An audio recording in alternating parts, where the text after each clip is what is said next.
Webster heads it away powerfully again. Norwood just rolls it to Ender Stevens. He finds McGoldrick in front of Graham Potter. McGoldrick rides one challenge. I was thinking about the crossfield switch there, but instead goes back to Egan. 0-0 if you've just switched on here. 13 on the clock on talkSport2. Mark Wilson and Neil Redfern. Here's Osborne down the left. Nice pass. Takes it down on his instep. Stevens has made a great run. Takes the defender away from Osborne. Edge of the area. Squares it to McGoldrick. McGoldrick back to Norwood. Norwood 30 yards out. Gives it to Fleck.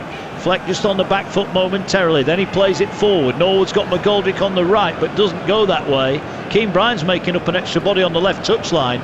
Little interchange of passing. Here's Fleck. He will roll it out. He's asked too much, surely, of Bryan, who in the end, all he could do was put his foot through it and couldn't control the cross, and it's behind for a goal kick. You are listening to Sheffield United against Brighton on talkSport2 with Now. Don't forget, with Now, you can watch Sheffield United against Brighton live right now on Sky Sports for just £9.99. Search Now Sports for more details. That was good play, but again, if there's a criticism, Neil, it's just that final pass. Yeah, it was an hospital ball in the end. I mean, he gave him absolutely no chance, Keane Bryan. But they've actually worked their way into the game quite well, Sheffield United. I look at Brighton, they look really confident, you know, really expansive.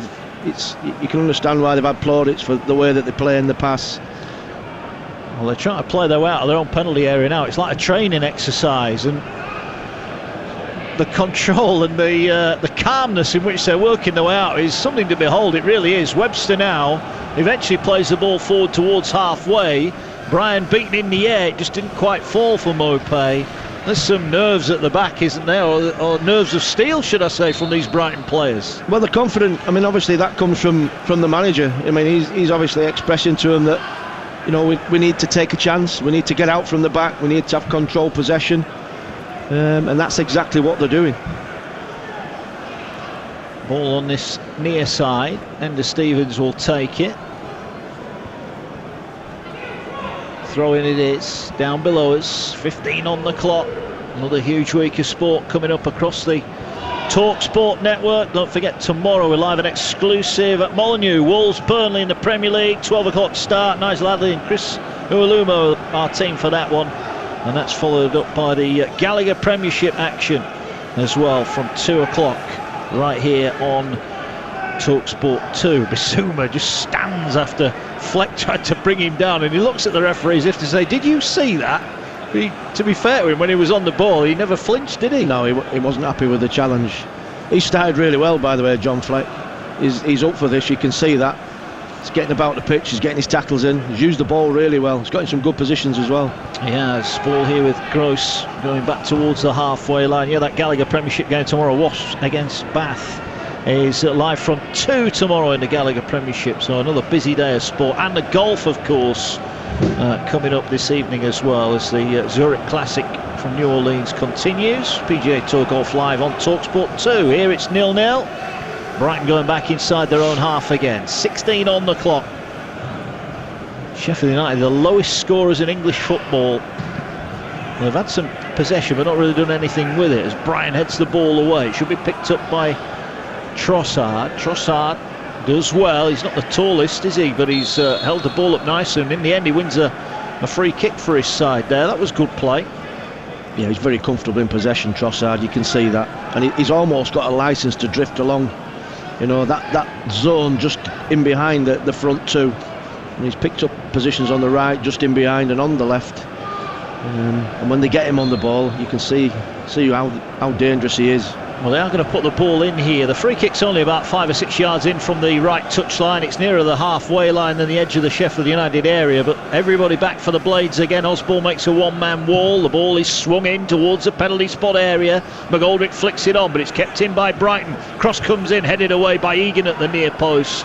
It was Trossard with a cross. He really needed to get that above and beyond Egan, and he'd be disappointed.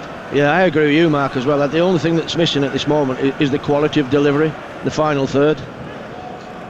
Ball over on the far side for Brighton. The Blades clear it away. Ball knocked up in the air. Bogle mistimes his jump. Ball goes out though for a throw-in in his favour. And it remains 0-0. Neither keeper had anything to do yet, but that Maupay chance on 10 minutes, really the one solitary clear-cut chance we've had, and it was great defending that kept it out of the net. Still goalless here. Ball down the touchline, flicked on by McGoldrick. Brewster can't get on the end of it. Blades could do with getting him back involved in the game. He started off really brightly. Here's Trossard though going the other way. Had Lallana inside him and passed it straight to Fleck. And here is Brewster. Brewster tried to find Osborne but was well read. But Ender Stevens is just going to roll it down the line. And now Osborne is in on the last defender. Goes for the early ball looking for McGoldrick. Will it bank for Brewster? It does. Falls back to McGoldrick. And he rolls it in the back of the net. And Sheffield United lead at Bramall Lane. McGoldrick with his 7th Premier League goal of the season. And it came on the counter-attack. Osborne with the delivery. McGoldrick's first effort was blocked. Brewster somehow got it back to McGoldrick, who rolled it straight past Sanchez. Sheffield United 1, Brighton 0. Well, it just got the goals come from people being positive and using the ball first time. The ball that's played down the line was played first time into Osborne's path. Osborne has the time to get his head up and have a look, and rather than have a touch and run at the defender, he just curls it along the back of that back line of Brighton Hove Albion, and it's a poor clearance as it drops to McGoldrick. To be fair to McGoldrick, his composure is superb and he just rolls the ball in the net. Yeah, welcome to our listeners on talkSport. You join us as Sheffield United have scored the opening goal of the game here at Bramall Lane. They lead Brighton by 1-0. 19 minutes on the clock. Sheffield United breaking forward. Ender Stevens rolled the ball down the left to Osborne. His cross laid back by McGoldrick. Brewster went for goal. The ball ricocheted back to McGoldrick, who just rolled it into the back of the net, leaving Sanchez with no chance. And the Blades leading. We've only had one other chance prior to that, Neil Redfern. It felt like the other end. Neil Maupay denied by a brilliant last-ditch tackle. Yes, that's right. I mean, it's been a good game of football so far. Brighton have probably been the better side slightly. Very expansive with the play. Created that chance for Maupay, like you said. Fantastic challenge by John Fleck to deny it. But it's Sheffield United who's taking the lead. I mean, it's good play by Osborne. It's a great pass across to find McGoldrick. And it's going to make a real game of it, because they have started well, Brighton, but they find themselves a goal down. They do. You can follow this game live on talkSport2. You can listen on the app, of course, or on DAB.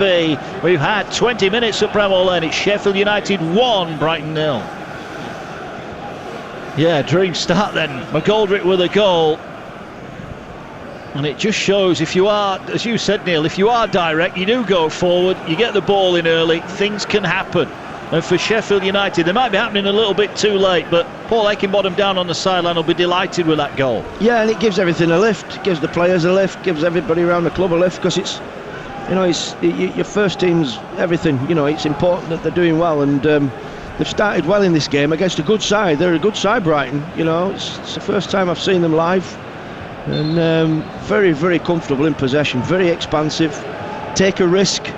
We've said that earlier on in the show, Mark. You know, they take a risk at the back, they play across, and I can see there being more goals in this. I hope I haven't put the kiss of death on it, because... Oh no, you mentioned, well, Sandro mentioned the odds earlier on, didn't he? They were quite high of a Sheffield United victory, but you said at the start you thought they'd win tonight. Well, they are in front. Fulham will be happy with this scoreline as it stands, as the ball headed confidently back by Lewis Dunk to his goalkeeper Sanchez. But the Blades lead. Not often we've been able to say that this season, but they are in front. I don't think McGoldrick could believe how easy it was. He just passed it into the back of the net. Ball cleared forward over on the far side by Baldock, and it goes out for a throw in.